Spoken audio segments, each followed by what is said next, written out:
Recently, I wrote an article about how the fundamentals of marksmanship are not actually fundamentals. Actually, if we wanted to be technical and be a little more correct and make it a little easier for people to understand the flexibility that we have, we need to stop using the word fundamentals and we need to start calling it components within the method of marksmanship. So, I've broken down the method of marksmanship into 4 categories. Very simple. It can be applied universally. At some point, you need to orient the gun towards the target. And depending on the range, you may or may not even need your sight. So it's not fundamental if you don't actually need it to achieve the result universally. Because that's what fundamental means. It means a principle or rule that it can be established and used universally. And also the word is, it's generally, the word also means basically that it's generally true even if you can't prove it. That's just because people kept saying it over and over and over again, kind of like in Mein Kampf, where you say something over and over again, it just becomes an accepted truth. That's bullshit. And that's basically what's been going on with the fundamentals of marksmanship. It's just been regurgitated over and over, and nobody's had the common sense to even question it, really? Except for, say, a few, Rob Latham, the SIG Academy instructors and stuff like that. But anyways, you're going to orient the gun towards the target. You can use your sight as a reference point, you know, or your red dot, whatever. And you have to stabilize it in some way, shape, or form. What do you think people are doing with a bench rest and, you know, a sandbag and, you know, whatever? They're orienting it and they're stabilizing it. Is their body stabilizing it? Are they going to actually need a good grip? Probably not. They just need to put it up against something and keep it motionless. And then they go through a firing sequence. They need to pull the trigger in some way, shape, or form without disrupting the stability component, because they're orienting it and they're stabilizing it so that it's not going to move during the firing sequence. Don't necessarily need a grip to do that. So universally, these concepts stay the same. However, the one part that is negotiable is the control factor. So that depends if you want to have this cycle repeated or recycled, as it were, then you need to establish some form of control. So that's it broken down into the simplest of terms. So they all work hand in hand. You need to keep it oriented and keep it stabilized, so you have less motion depending on the amount of, you know, precision that you're wanting.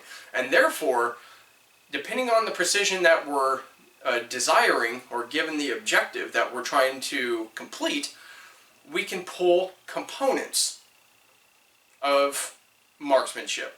So we can establish a grip, and then we have a technique for the utilization of this component. So would a grip be this? Yes, a grip would be this. It is a way of gripping the gun, and you're orienting the gun, and it can be stabilized in this manner. And can you do it on one foot? Yes. You can actually still have stability and orientation balancing on one foot. So you can also conduct the firing sequence and have control, balancing on one foot, holding the gun upside down and pulling the trigger with your pinky. However, doctrinally and through the fundamentals, you have to use your trigger finger. So are we seeing that using words to describe something, so if you're going to get upset because somebody calls a magazine a clip, and you're going to wear one of those shirts around or post a meme or whatever, then why are you calling them fundamentals of marksmanship if you know that they're negotiable or not even needed? Like breathing. How often is breathing actually needed? Except for in terms of long-range shooting, where it's an added component that can assist in the stability in stabilizing your orientation. So, examples like that. How about somebody who is able to orient their gun and stabilize it on target and conduct the firing sequence and be able to get hits without sights? Aaron Cowan did that with the FBI qual. How is he able to do that? Get a perfect score with that? Because nothing is fundamental. Nothing is needed by rule or principle. You need to just have some form or some component added into it. It is flexible and negotiable. You can supplement. So, a way of establishing a grip, a technique that allows you to utilize the design of the grip angle, can allow you to get good alignment with the target. And a lot of these guns are designed so when you actually grip it, and you could use all fingers to grip it, and you grip it to be aligned with the forearm, and you use that technique of grip, you can actually get it to align to the target, and it automatically aligns. And then just from there, you just got to point it relative to where you want to hit. Do you need sights in order to do that? No, it's actually been proven that you don't. And a lot of this is shown in circumstances like point shooting. Do we get the maximum precision? No. However, we are still establishing a method of marksmanship. There's different levels of marksmanship, but there's a method. This is the method. The components we add into it can assist us in achieving a higher level.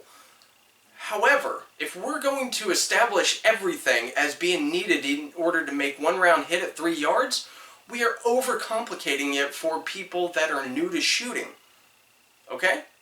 Alright, so, with all that said, leave a comment below, let me know what you think. That's the simplest Barney style I could do to break it down based on, my thinking and how I've been teaching. But, with all that said, I appreciate you guys watching, and you guys have a good one.